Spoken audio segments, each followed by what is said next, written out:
Hey everyone, I'm Anna and I'm the studio head for VALORANT, and I'm here to chat a bit about player behavior in the game. Since launching Val, especially with the addition of voice comms, we've known that fighting in-game harassment was going to be both something we needed to prioritize and also would be one of the most challenging issues that we would face.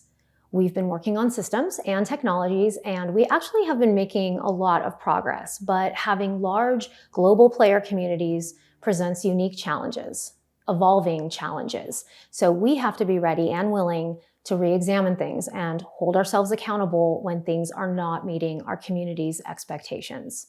And that's exactly what we've been doing. I've spent the last couple of weeks reviewing player logs, looking at penalty escalation paths, discussing player behavior philosophies, seeing where they're working and where we absolutely need to do better. It's not the first time I've had to do this. It will not be the last. It's important work, but it's not always easy work. I'm a human and a parent and a caregiver and a team lead, and in almost every aspect of my life, I feel this deep responsibility to protect people, and this is no different. The responsibility of protecting our community of VALORANT players is one I take very personally, and I can tell you that very often it can feel like I've failed in that responsibility. Player behavior is a complex problem space. Our systems cannot catch everything. They require constant attention and tweaking and improvement. Sometimes it has to be painfully manual or dependent on our players reporting things and on our processes staying well tuned. And sometimes tech that has the potential to be a game changer takes longer than you want to work. All the things we say at Riot on the topic of player behavior are true. I want to assure you that Riot has always taken this seriously. That's been true ever since we launched League of Legends. But at the end of the day, there are still some people in this world who want to take out their insecurity or their bad day or their hate or their whatever on some stranger through their computer screen.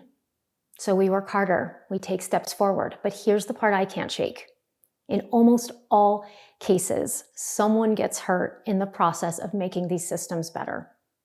Too often, it takes someone experiencing the worst behaviors, something egregious, something painful, something threatening, for us to better understand where the gaps in our systems and processes are. And that's exactly what we're experiencing and addressing right now. But I also want to make sure that I say this out loud.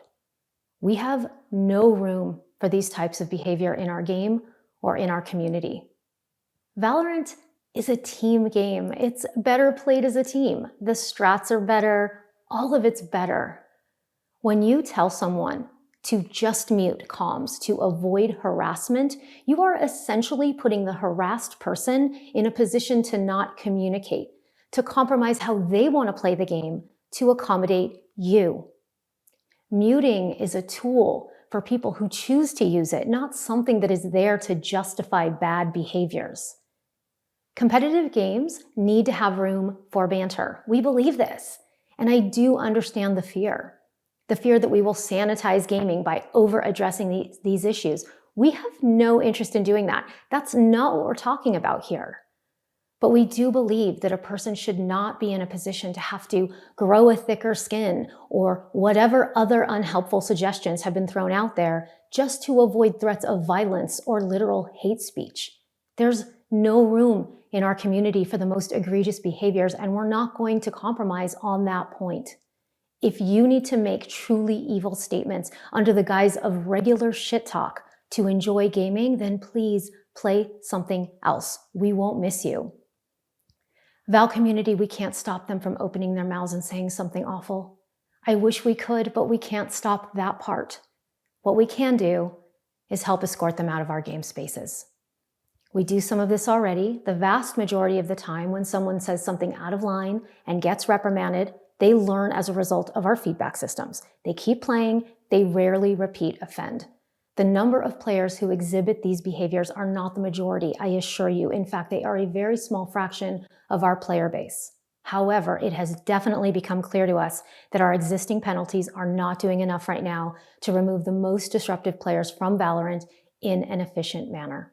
So here's what we're going to do. First, over the next 30 days, we'll be finalizing updates to our existing policies. This will allow us to issue more severe penalties and faster, with a focus on the most severe behaviors, things like hate speech, severe sexual content, and threats of violence, which have no room in our game. And we will continue to adjust those categories when and where it's needed. Second, we need stronger tools to deal with a broader spectrum of harmful player behavior, and so we're introducing new actions. This will include penalties ranging from temporary bans to permanent bans, all the way up to and including hardware bans for our worst offenders. Hardware bans are an extreme form of punishment, so we will apply them only in the most extreme cases with clear evidence and manual review, similar to how it works with anti-cheat right now. Third, because we're making these changes, we anticipate there's going to be more reports that will require manual review, so we'll be beefing up the teams that are needed to support that. Fourth, we've been testing Riot voice evaluation systems in North America in English only for a while now. It's still in beta, but it's been working really well so far. Players who have been actioned upon by RVE have not reoffended at a 75% rate. This reduces the overall number of repeat offenders by a great deal. We're looking to roll this out to more regions later this year, adding support for additional languages, while also taking into account local regulations on player safety and privacy. And lastly, we're going to go back and perform a one-time review of the top suspected offenders from the previous act and issue penalties accordingly. It's important to us that you can trust us with this, that when you get feedback from a report, that you can trust that something happened in a timely manner and with the right severity. I'm hopeful that these updates should be a positive step in earning that trust, and I don't think we should stop there. Penalties and punishments, they do work after the fact, but we do think there are ways that we can be more proactive, investing in systems and designs that create an environment where things like comms harassment are less likely to happen in the first place. So more on that to come. Look, I know this message is intense, so let me say this. This is not just about preventing the worst.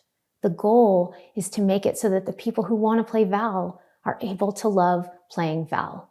It's about promoting the best in each of us. It's about ensuring that people can share in the joy of the matches won and the tough losses and the amazing feeling of community that gaming can create. I want to thank you for the time.